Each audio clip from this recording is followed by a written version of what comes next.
I have just a couple of quick housekeeping items to mention before we get started on this evening's lecture. Coming up next time in June, we have our lectures every other month on the second Tuesday of the month. So on June 11th, we will have a lecture on Pittsburgh's film history.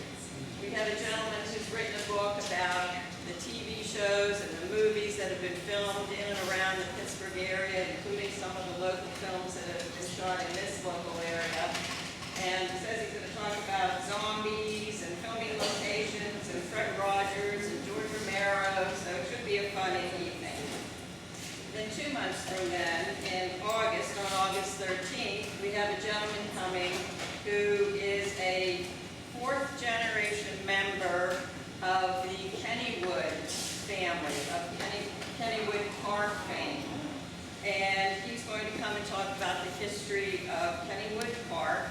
Did you know that it was built on the site of the French and Indian Wars Battle of the Monongahela? And that it was opened as a trolley park in 1899.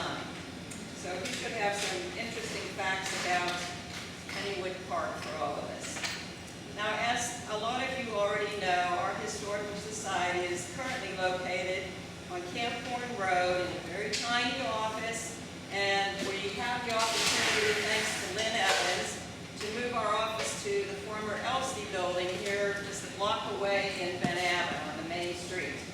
So it needs some renovation work inside. We're hoping to renovate and restore the tin ceiling, put in a new floor, add a couple of bathrooms, including one ADA bathroom, and improve the parking area outside, put in an ADA parking space and a ramp to an ADA access door on the side of the building, just to name a few of the things. So we are raising money whatever way we can. Mainly we will be going for grant money, and we've met with our representative of the state representative, Arvind Venkat. We've met with him twice, and we're very encouraged about the possibility of getting grant money. But we also are doing our own fundraising, and this evening we have our lovely Avonworth Historical Society mugs for sale and some other items on the table there. We also have our QR code over there if you just want to make a donation or become a member. So I thank you for considering that. Now on to our program this evening. It's a sad, heartbreaking subject. And I know that Rob has put a lot of time and effort into researching these young men who fought so bravely in the World War II and in the Vietnam War. It's a touching subject. It's a difficult subject. I appreciate you being here this evening. It's important that we remember these men. They gave the ultimate sacrifice to their country, so it's very important that we remember them. Rob lived in Ben Avon Heights for 20 years. I think you said between 58 and 78. Labor Day weekends 58, Labor Day weekends 78. And he graduated from Avonworth in 1971, spent 3 years in the Army himself, and went off to Penn State, earned a degree. Come on in, have a seat wherever you can find one. Some up front here. And has spent the last 40 years or so in the financial planning industry. So will you give a warm welcome to Rob Dunbar?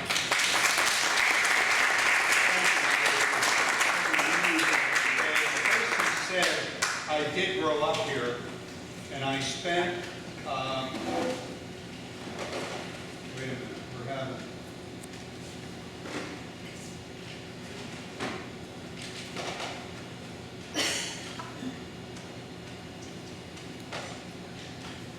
I lived here 20 years, and I might add, I'm a proud graduate, 1971 graduate of Avonworth High School. That's the first class out of the school on Camp Horn that people from my generation refer to as the new school, even though it's 54 years old. So there's our dedication tonight. And this is how this got started. As Tracy mentioned, I grew up in Ben Avon Heights. And I was 5 years old when we moved in. And I remember trying to drink out of that fountain when I couldn't get up to it. And I'd stand on the ledge there. And I noticed the 5 names. And I knew 3 of those families. I lived right down the street from the Siegels, the first house we lived in, and then we moved to Wilson. I lived down the street from the Kappels and Tom Pomeroy, Tom and Francis Pomeroy. And one day my senior year, I got on the bus, and I thought, there's 5 names on that fountain. What if 5 of these boys on this bus were gone? What impact did those deaths have on this tiny community? So, there's the fountain.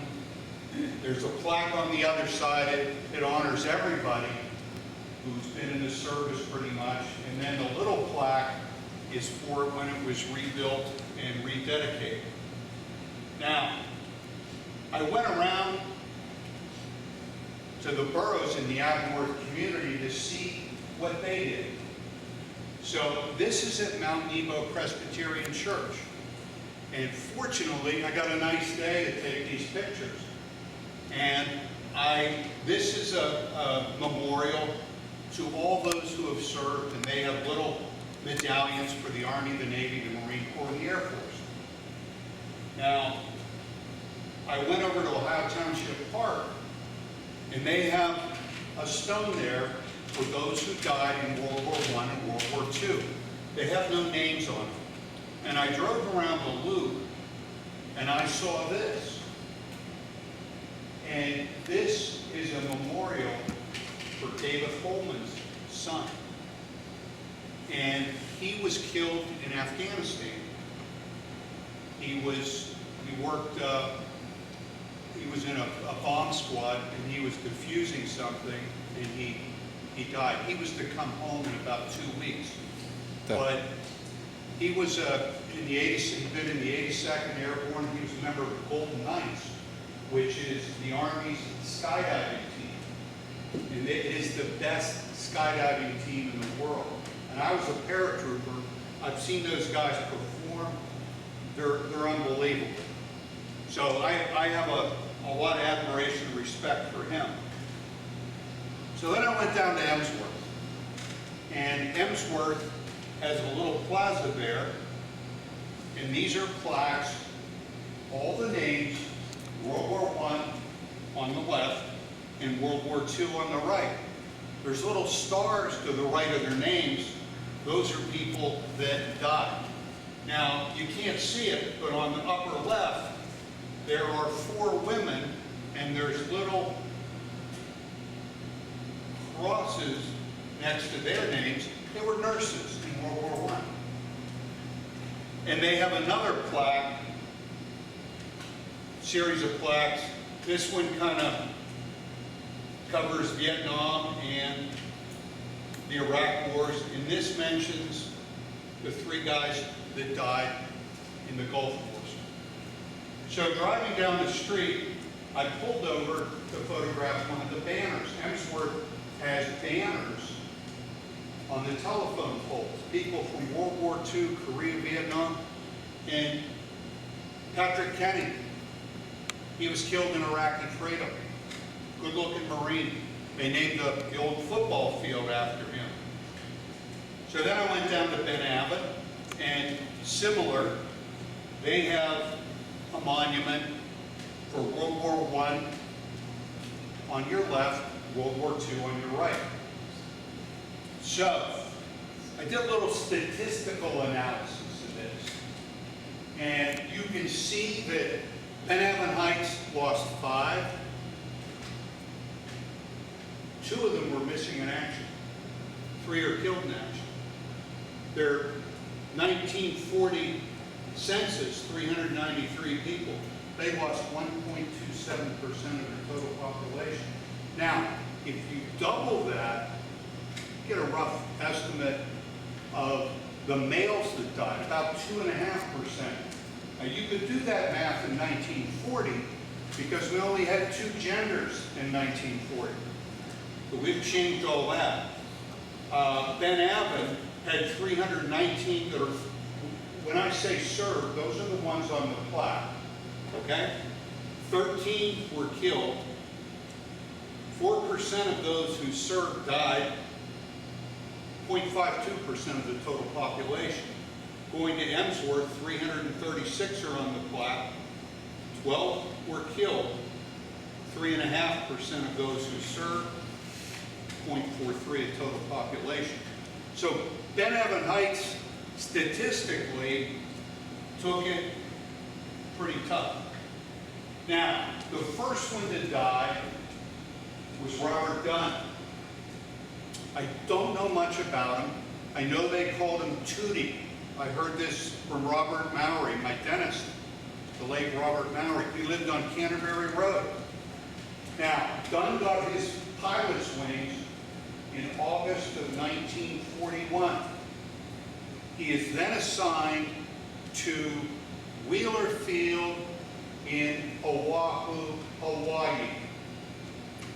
The 73rd Fighter Squadron, to which he was assigned, was at Wheeler Field on December 7th.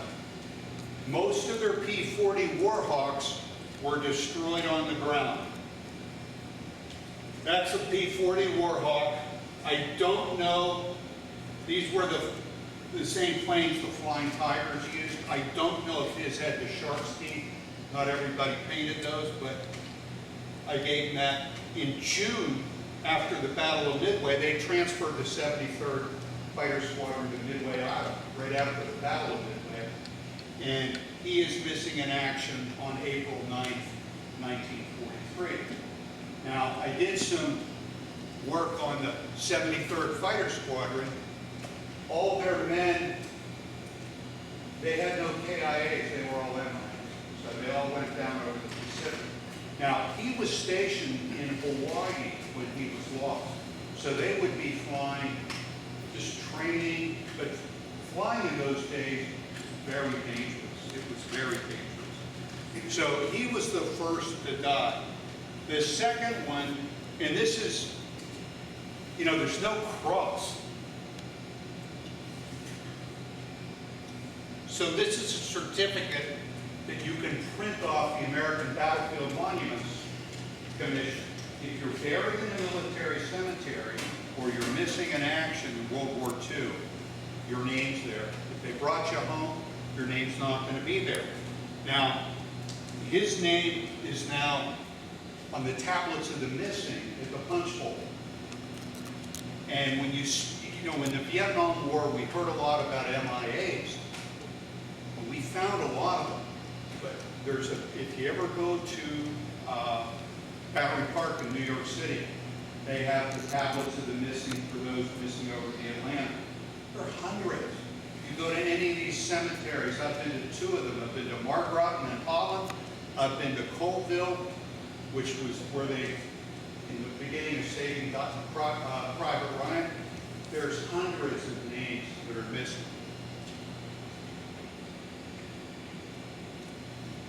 Bob Siegel. His parents lived right up the street from me. They were very nice people. I remember specifically seeing Mrs. Siegel down at Memorial Day when I was in the Cub Scouts. They had a ceremony and they had the Gold Star Mother's Day. And they were very nice people. And he was a 1937, I met a woman about 15, 20 years ago when I was speaking at a senior citizens group in Franklin Park. She said, I used to date Bob Siegel. And I didn't get her name, and she said he was very smart, very smart. And anyhow, his sister is at home. She's 14, Jane Siegel Rose. She gets the telegram. And I understand that that was something she didn't want to talk about at all for the rest of her life.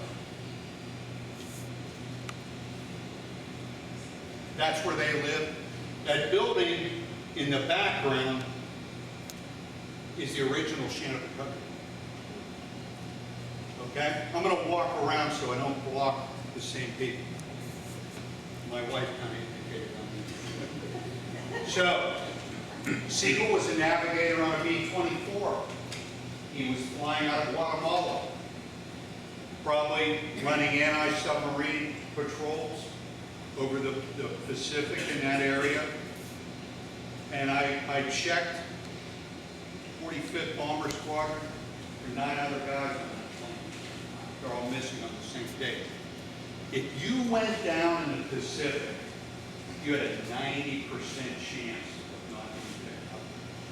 So flying over the water there, and they weren't carrying the radios they carry today and all this sophisticated survival stuff.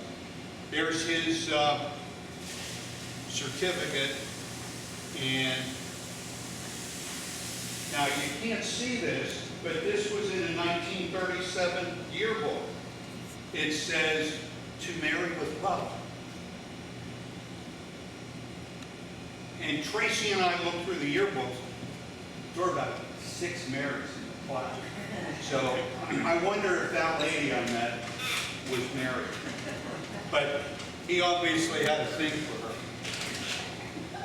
And he's on the tablets of the missing that overlook the Golden Gate Bridge. Okay? Beautiful. I've not been there, but I've seen, if you get on the site, they have a panoramic 360 view. It's an unbelievable, and you can see, those are all missing. We lost about 405,000 people in World War II. Okay? The Russians lost 21 million. So Woodman Pomeroy. He's the brother of Thomas Pomeroy, who lived on Wilson Drive. Thomas Pomeroy later became a state Supreme Court justice and was one of the founders of Kirkpatrick Lockhart, which is now K&L Gates. By the way, the Gates is Bill Gates' father. They didn't call it Kirkpatrick Lockhart G. Pomeroy, Lafayette College, Harvard Business School, Harvard Medical School. He's a doctor. He goes into the Navy. His brother told him not to go. And he did go, and he was killed in a plane crash on the island of Guadalcanal after Guadalcanal was secured. And he was killed in July of '44. So that was the house that he grew up in. The Hummels lived there. Amy Dubzepro, who's in attendance tonight, gave me the copyright permission to use that picture. But that's where the Pomeroys lived. That's in the punch bowl. I found that grave in 1995, and I dragged my very pregnant wife all around the punch bowl to find it. And that's not my picture, but I have a picture of it somewhere in my slides. But I found it through the American Battlefield Monuments Commission. He's not on there anymore. I want to find out why. But anyhow, that's where he is in the punch bowl. And it's a volcanic crater, if you've ever been there. In Oahu. Wally Kappel. Now, this is interesting. My dad got out of the Air Force in '57. And I can't remember, but I stayed in that house when he got out of the Air Force, I believe it was. And it was in the winter because I remember building a snowman up there. My family, my grandparents, were very good friends with Mr. and Mrs. Kappel. And I don't know why we were there. My mom died a year ago, she would know. But that's one of those things that these family questions kind of go. Now, that house has been added on. This was a garage, I believe, and they've enclosed it. But I was good friends with Paul Kappel, who would have been, his father and Wally Kappel were brothers.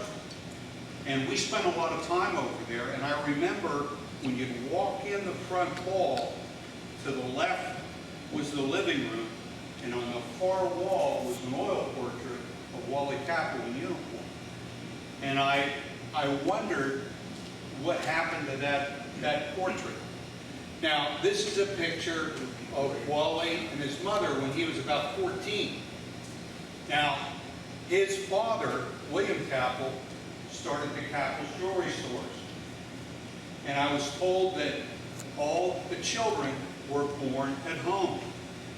And they would wait for a doctor who would come on a streetcar. Sometimes the doctor couldn't make it. So Mr. Kappel would deliver the babies. And I thought, that's pretty impressive. Here's a guy that starts a jewelry business, learns how to cut diamonds, and he's a self-taught obstetrician. So this is Wally, and he becomes a fantastic little baby.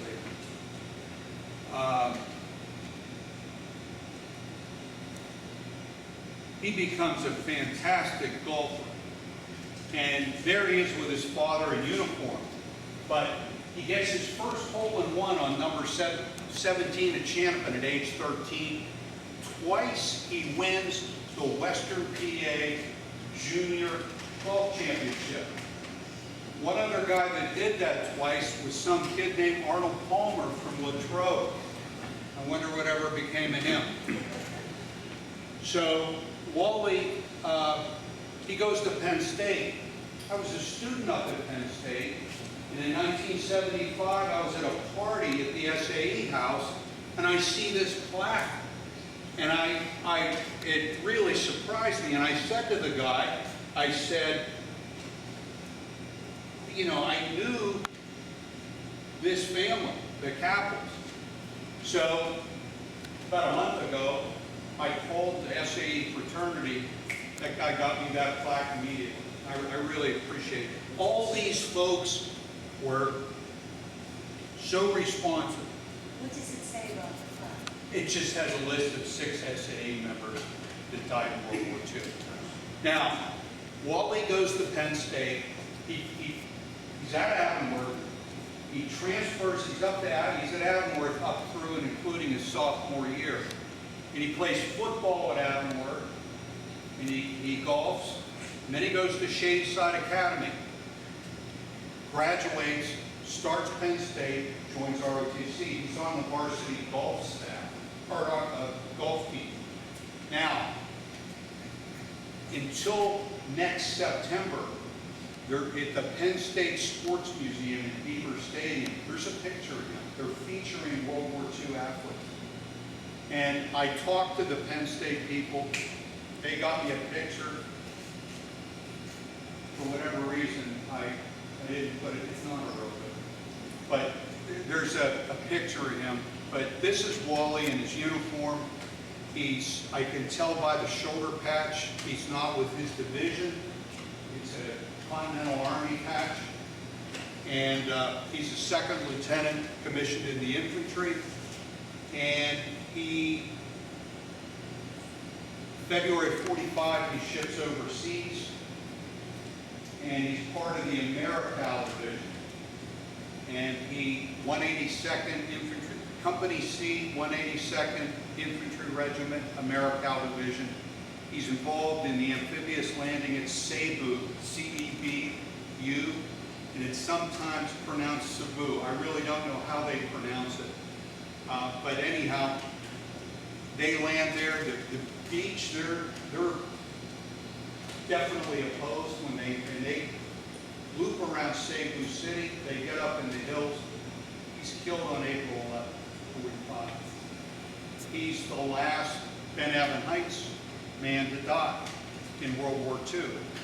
And it really tore up the family. He's the baby in the family. And I got to tell you, I knew Virginia Kappel Wells. I knew Billy Kappel, his brother. They were wonderful, generous people. I knew Susan Wells, his other niece.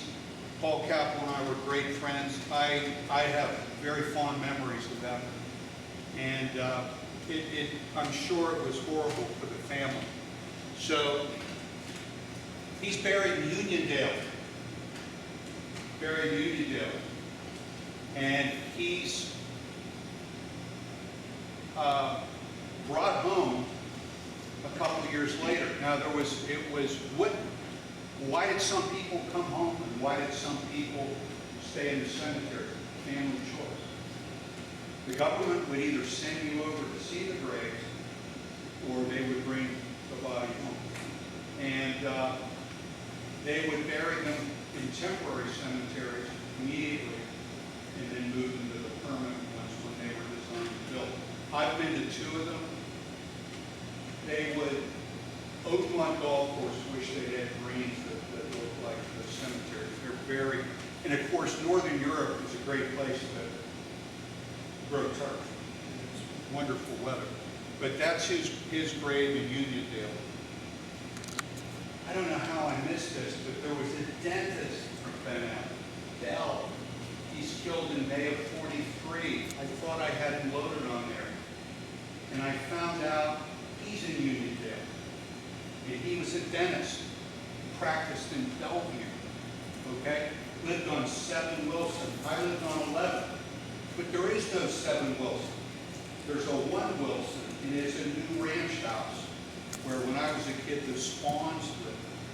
And I'm thinking maybe that was leveled and they built the current house on that site. I don't know. But he was down in the Carolinas coming home. His parents were waiting at the Allegheny County Airport. The plane hit a mountain in Roanoke.